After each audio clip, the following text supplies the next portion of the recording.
Now, the Vancouver Canucks lost a bit of a heartbreaker to the LA Kings. They called it a low event game. Kings had 23 shots. Vancouver had 20. There's some chat in Vancouver circles about, Quinn Hughes' body language after this game.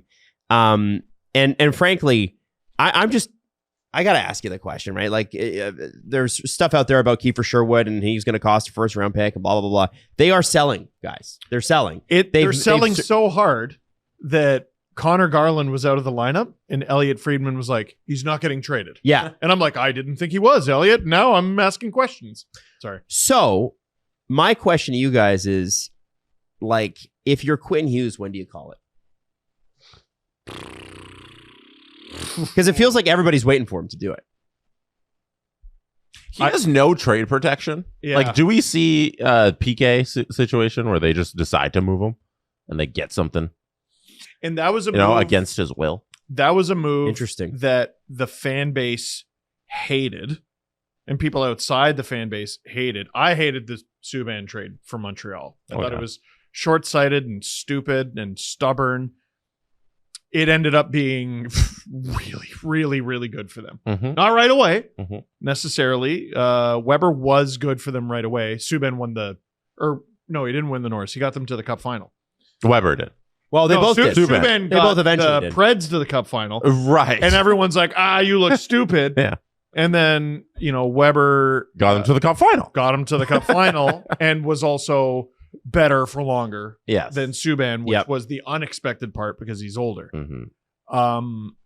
But the trade at the time seemed impossible to win. Yes. You're trading yeah. Norris Trophy winner who's young, and you're getting in Shea Weber, who you don't know how long he's going to last. And then, like you said, goes there and gets them to the Cup final in Nashville. And then it's like, okay, disaster trade. And then in the end, everything's kind of fine. Yeah. Yeah. But that trust that they lost with the fan base. Yes. There are people who've never come back from that. It's true. It's like, you lost me at that moment, and I don't want to be a fan of that team anymore. The difference was, if I remember correct, the Habs were not in this position. They had come off of like several pretty good seasons. Carey Price was obviously Carey Price. I want to say he was coming off of the Hart or a year removed from the Hart. They were in a pretty good spot. And I think the argument was they didn't need to do that. Mm-hmm. Whereas the Canucks kind of need to do that. Especially, Subban wanted to stay there. Exactly. Quinn, there's some questions. Subban, it felt personal. Yeah, it was personal. It was. It was. Yeah. It was Bergevin going, no, I have the biggest dick here. Yeah. And That's what it was. It was. It was total on Bergevin's side. Oh, he's got a personal. Remember the reports out of Montreal? Well, he's got a personal company and he goes and has a brand, and we don't like that. Mm-hmm. It would have been better if they just came out and they were like, we're bigger fans of the way Shea Weber plays hockey. How great would that have been? It would have aged a lot better, because hot damn, playoff performer, scores a shitload of goals, man mountain. Remember Babcock with the man mountain? Yeah. We think he's going to age better. I guess that's not really something you could say. That's something that ends up killing you if you're wrong. But all that to say, we're doing a retrospective on that. I think Canucks fans are going to hate it when Quinn gets traded, because it is when and not if. But they're smart hockey fans. They'll all understand it. You just need to maximize it. that would be trading him sooner rather than later, because that's when the maximum value is because of the contract. Right? You're getting Quinn Hughes, a top 5 defenseman in the league, at $7.8 million. Man. You want that for 1.5 seasons as opposed to 1 season or a trade deadline run. So if you're asking them to maximize this deal, it's do it soon. What if there's a conditional pick? Or maybe we don't do it that way anymore.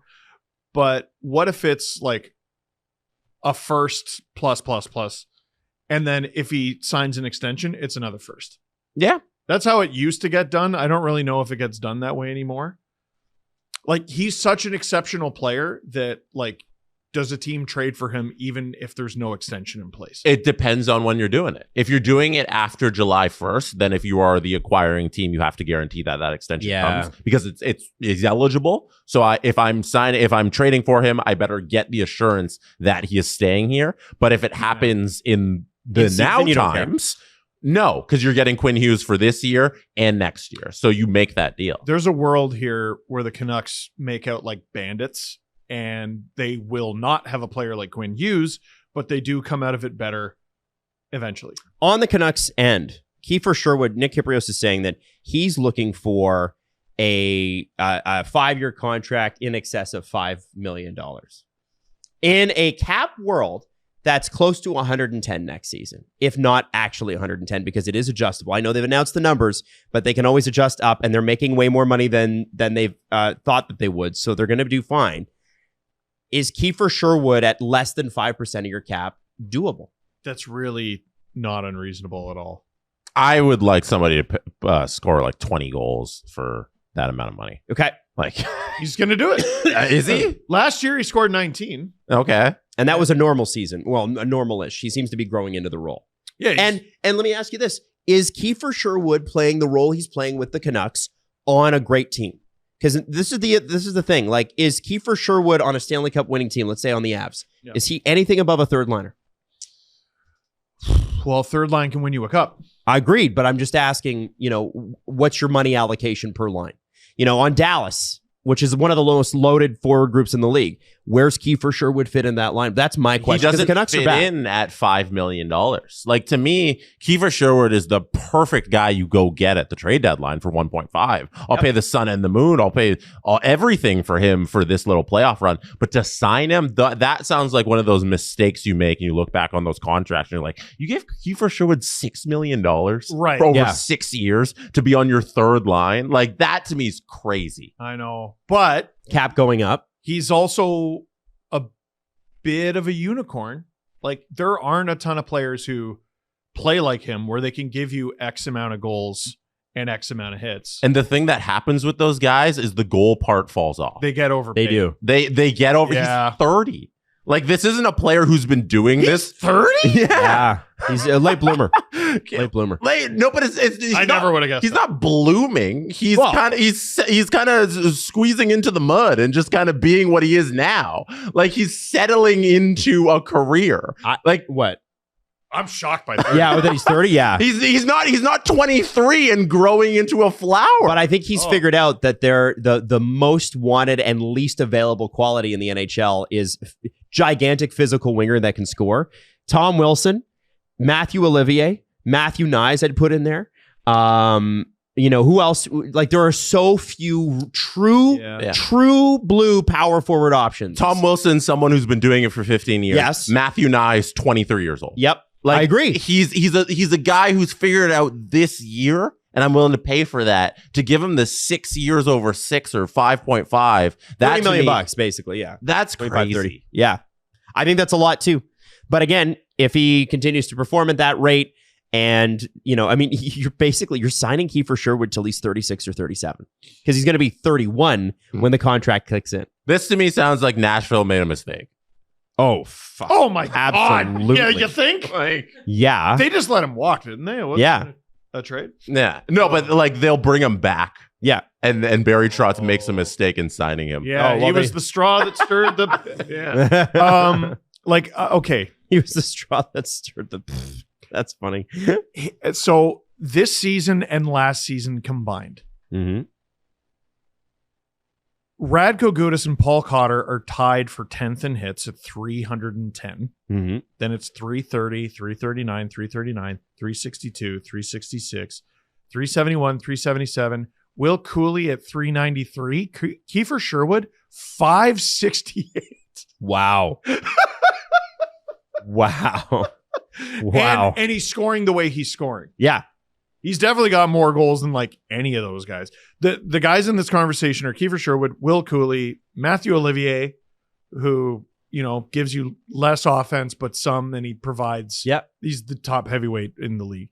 Nathan Walker, Jack McBain, Yakov Trenin, Luke Shen, Garnet Hathaway, Marcus Foligno. Marcus Foligno, to me, strikes as like the only guy who's even sort of close. I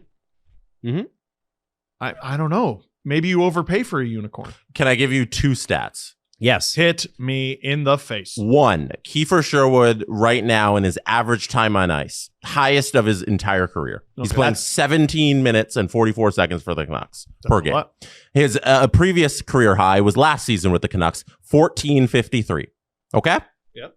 Other stat, where we started this whole show, shooting percentage. Kiefer Sherwood Here we go. is shooting 24%. Oh boy. Yeah.